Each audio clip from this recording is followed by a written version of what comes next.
पाकिस्तान यहाँ से 6000 सैनिक 600 टैंक लेके यहाँ से घुस गया। यहाँ पे केवल 120 जवानों को इनको ऊपर से आदेश आया कि आप लोग पीछे हटिए। मैंने कहा कि हम पीछे नहीं हटे। 6000 नारा है। गुरु गोविंद सिंह कह के कहें कि 1.25 लाख भी रहे तो तुम अकेले हो तो पीछे मत हटना। हथियार से युद्ध नहीं लड़ा जाता है, कलेजा होना चाहिए, कलेजा। यहाँ वो नाजायज औलाद क्या समझेगा क्या होता है कलेजा। हमारे 120 जवानों ने सरेंडर नहीं किया। उसी लड़ाई में पाकिस्तान के 93,000 फौजियों ने सरेंडर कर दिया। पाकिस्तानी टैंक आया, हम से उड़ गया। जब भोर हुआ पाकिस्तानी देखा सब कि इतनी ऐसा था सब, क्या हमला करो।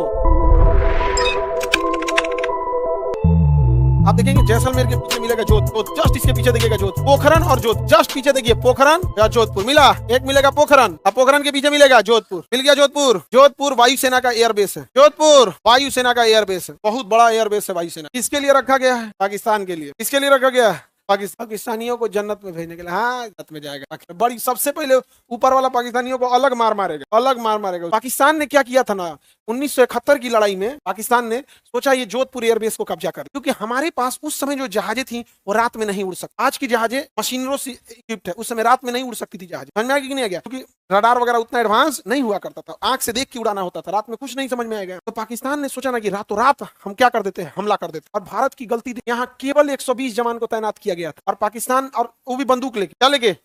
पाकिस्तान को इसकी सूचना मिल गई। 1971 में पाकिस्तान बांग्लादेश में हार गया था। क्या हो गया? हार गया। उसने सोचा क्यों ना हम इधर से कब्जा कर ले, कि जब समझौता होगा तो कहेंगे तुम मेरा वापस करो, हम तुम्हारा वापस करते हैं। तो पाकिस्तान यहाँ से 6000 सैनिक लेके, कितना सैनिक? 6000 सैनिक लेके, 600 टैंक लेके। टैंक पे बम मारिएगा तो असर नहीं, बम फेंकेंगे तो बम को इसे झाड़ देता है, बम फेंकता है हमको, समझ में नहीं आ गया। तो पाकिस्तान यहाँ से घुस गया। अब क्या करे? तो यहाँ पे केवल 120 जवानों की ड्यूटी, इनको ऊपर से आदेश आया कि आप लोग पीछे हटिए, आप लोग पीछे हटिए। पूरी रेजिमेंट आ रही है पाकिस्तान में। वहां पे कंपनी कमांडर थे मेजर चांदपुरी, कुलदीप सिंह चांदपुरी, मेजर कुलदीप सिंह चांद। उन्होंने कहा कि हम पीछे नहीं हटेंगे। कहा कि आप 120 हैं, आपसे ज्यादा तो टैंक है और 6000 की फौज लेके आया है। कहा कि नहीं, अगर हम हट गए तो रात भर में कब्जा कर लेंगे सर जोधपुर एयरबेस। फिर हटाइएगा कहाँ से? वो कब्जा करके उड़ा देंगे सर जोधपुर एयरबेस, बम लगा के उड़ा देंगे सब। अब एयरबेस तुरंत तो बनेगा नहीं, यहाँ से एयरफोर्स खाली हो जाएगी, फिर उसकी एयरफोर्स सुबह सुबह आएगी पहली किरण के साथ, इसको उड़ा देंगे सब। ये दिन में भी नहीं उड़ पाएंगे, उसके बाद उसकी एयरफोर्स घुस जाएगी, क्या करेंगे? तो कहा कि आप लड़िए कैसे? तो कहा देखा जाएगा हम लोग यहाँ पे। 1.25 लाख एक लड़ावा, तब गोविंद सिंह नाम रखा हुआ सरदार थे वो, यहाँ पे सिख थे। वो कहे कि 6000 नारा है, 6000।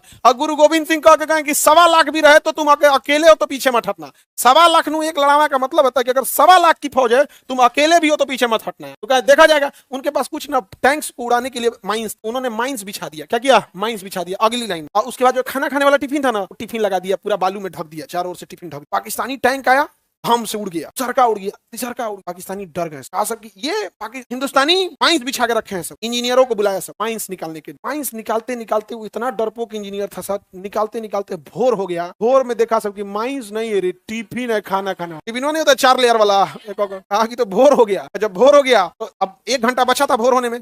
आगे तो पूरा रात कट गया इसी में, 1 घंटा में तबाह करो इन लोग को। मेजर कुलदीप सिंह चांदपुरी ने कहा चारों ओर फैल जाओ लोग, 1 किलोमीटर में फैल जाओ लोग। 120 लोग थे ही लोग, ताकि पाकिस्तानियों को लगे कि बहुत ज्यादा हैं ये। अंधेरा में उतना क्लियर नहीं दिख रहा था। अब इधर से ये लोग बोलते थे कि अपना गोली चलाते थे इधर उधर, पाकिस्तानियों को लगता था कि बहुत ज्यादा हैं सब। जो बोले सो निहाल, सत श्री अकाल। इधर जोर से बोलते थे, इतना जोर से कि उनको लगता था ये सब भी 10-15 हजार हैं। तो बोला था सब ISI को, रे चट्टा झूठा कहीं का, तुम बोला 120 हैं, यहाँ बहुत ज्यादा है सब, यहाँ बहुत ज्यादा है। जब भोर हुआ पाकिस्तानी देखा सब कि इतनी ऐसा था सब, क्या हमला करो, क्या कहा? हमला करो। तब तक पहली किरण के साथ इंडियन एयरफोर्स जोधपुर से उड़ान भर चुकी थी। और मेजर चांदपुरी ने कहा था कि सुबह की पहली किरण के साथ हम लोग की संख्या इतनी कम है कि शायद हम जिंदा न रह सके। एयरफोर्स ने कहा था कि अगर सुबह की पहली किरण तक आप होल्ड करके रख दिए तो एयरफोर्स का वादा है कि सुबह की पहली किरण पाकिस्तानियों की जिंदगी की आखिरी किरण। तो जैसे सुबह की पहली किरण हुई, यहां से निकल दी कौन? एयरबेस से, जोधपुर एयरबेस से इंडियन एयरफोर्स क्या हो गई? निकल दी यहाँ पर। और वहां पर जोधपुर एयरबेस से निकलने के बाद वहां पर पाकिस्तानी, वहां पे फौज लगी थी। रेगिस्तान में कुछ छुपने का जगह नहीं। यहाँ इंडियन आर्मी कितना? 120। एयरफोर्स जो बम्बार्डमेंट किया, पाकिस्तानी टैंक छोड़ के भाग गए। जो टैंक था ना, टैंक छोड़ के भाग गए। सोचिए, हमारी 120 जवान सरेंडर नहीं, कितने? तो हथियार से युद्ध नहीं लड़ा जाता है, कलेजा होना चाहिए, कलेजा। यहाँ वो नाजायज औलाद क्या समझेगा क्या होता है कलेजा। उसी लड़ाई में चूंकि उस समय बंगाल क्या था? पूर्वी पाकिस्तान। हमारे 120 जवानों ने सरेंडर नहीं किया, जबकि ऊपर से आदेश आया था हट जाओ वहां से, नहीं लड़ पाओगे, जोधपुर एयरबेस जाएगा, देखा जाएगा, बाद में कब्जा करेंगे। कैसे देखा जाएगा? 6000 से हम लोग हट जाएंगे, नहीं हटे लोग। और उसी लड़ाई में उसके 15 दिन बाद पाकिस्तान के 93,000 फौजियों ने सरेंडर कर दिया, जबकि पाकिस्तान गरिया रहा था लड़ो, उन्होंने सरेंडर कर दिया। क्या कर दिया सर? दुनिया में सबसे ज्यादा सरेंडर करने वाले 93,000 सरेंडर, यानी 1 लाख फौजियों ने हाथ उठा दिया कि हम इंडियन आर्मी से नहीं लड़ पाएंगे। क्या गजब बेशर्मी! देखो यहां पर आदेश आ रहा है कि हट जाओ, महज 120 हो, नहीं हटे। यहाँ पाकिस्तानियों को आदेश था कि जिंदगी बर्बाद हो जाएगी, कलंक लग जाएगा, 93,000 सरेंडर हो जाए। 93,000 सरेंडर किया सर। इन सब का हथियार जमा करा के जब कोई सरेंडर करता है तो उसका रूल होता है, हथियार जमा करना होता है, टोपी जमा करनी होती है, बेल्ट हटाना पड़ता है और जो स्टार लगा होता है इसे हटाना पड़ता है, तब सरेंडर करते हैं। और सैनिकों के साथ भेदभाव नहीं होता। जैसे एक सैनिक अगर दूसरे देश का भी है ना, सीनियर है, तो उसको सैल्यूट करता है, क्योंकि देखो सेना युद्ध नहीं लड़ती, सेना देश का जो आदेश आएगा वो करेगी। उसके लिए वो उसके लिए फर्ज है, उसके लिए डिमांड है। अब पाकिस्तानी आर्मी को ही देखिए, किस्मत उनकी बदनसीबी ही है कि बिना मतलब की वो लड़ाई कर रहा है। वहां के लोगों की बदनसीबी है ना, वरना आज वो भी अपने लिए इसरो बना के बैठे रहते सब, वो भी 5G बना रहे होते हैं सब, आज उनकी भी जिंदगी खुशहाल होती। लेकिन उनकी बदनसीबी है, क्या करिएगा, ओकरे चक्कर में हम लोग भी पीसते हैं। भाई युद्ध और भूमि विवाद तो हमारा चाइना से भी है, लेकिन एक बार भी आतंकवादी हमला किया हो। लेकिन ये चोट्टे असल में होता क्या है ना पाकिस्तानियों के साथ, एगो 5 गो 6 गो ब्याह करेगा और 18-19 गो लड़का पैदा कर देगा। अब ध्यान कैसे रखे भाई, 18-19 को कोई ध्यान रख पाएगा? तो वही में कोनो एगो बिगड़ गया और उसको आतंकवादी सिखा दिया, तो चलना भाई 18 गो है, वो भड़क हो जाएगा तो क्या दिक्कत है, तो ले आके भड़का देता है। आपने हम दो हमारे दो, भाई ध्यान रखो, स्कूल से आया कि नहीं, शाम में खेलने गया था, 6:30 हो गया, अभी तक नहीं आया, परेशान हो जाता। ओकरे यहाँ 17 को लड़का है, परेशान हो जाएगा, ए सुन रहे हैं जी 18वां अभी नहीं आया, खोजिए ना, ए छोड़ो नहीं मिल रहा है तो क्या हो गया, दूसरा पैदा हो गया।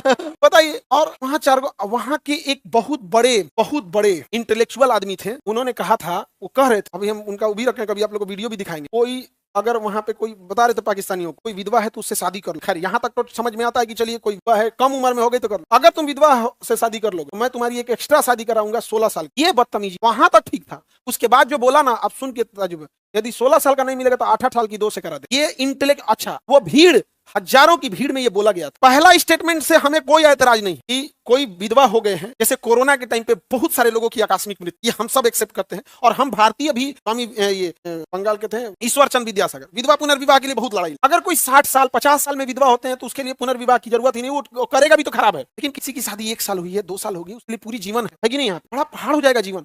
और फिर समाज उस पर उंगलियां उठाएगा, कहीं काम करने जाएगी, कहीं कुछ होगा तो उसको, अगर सही भी है तो उस पर 10 आदमी उंगलियां उठाए, वहां तक ठीक है। लेकिन बदले में हम आपको 16 साल से ब्याह करा देंगे, अगर 16 का नहीं मिलेगा तो 8 साल के 2 से करा देंगे। मतलब यार तुमको उसका जिंदगी दिख रहा है, जो ना इस सब का नहीं दिख रहा है। इस लेवल के लोग हम, इस लेवल के लोग हम क्या बोलते हैं, उन सब का एक ही इलाज है, मार डाल के खत्म कर, पेट्रोल बनेगा सर, पेट्रोलियम बनेगा। आप खुद से सोच के देखो।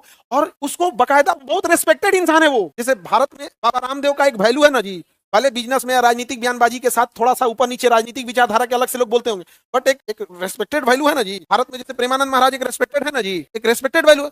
एक रेस्पेक्टेड इंसान जब पाकिस्तान का ऐसा बोल रहा है, और उसी ने बोला था कोरोना में कि कोई वैक्सीन मत लगाना, तो हम कोरोना के टाइम पे तो हम वीडियो प्ले करके देखिए, अरे भैया ये हो सकता है कोरोना में नया नहीं था कि कहीं पाकिस्तान में कोई रिसर्च हुआ हो कि वैक्सीन में कोई गड़बड़ी है। सुने क्या बोलता है, वैक्सीन नहीं लगाना लोग, ये अमेरिका की चाल है।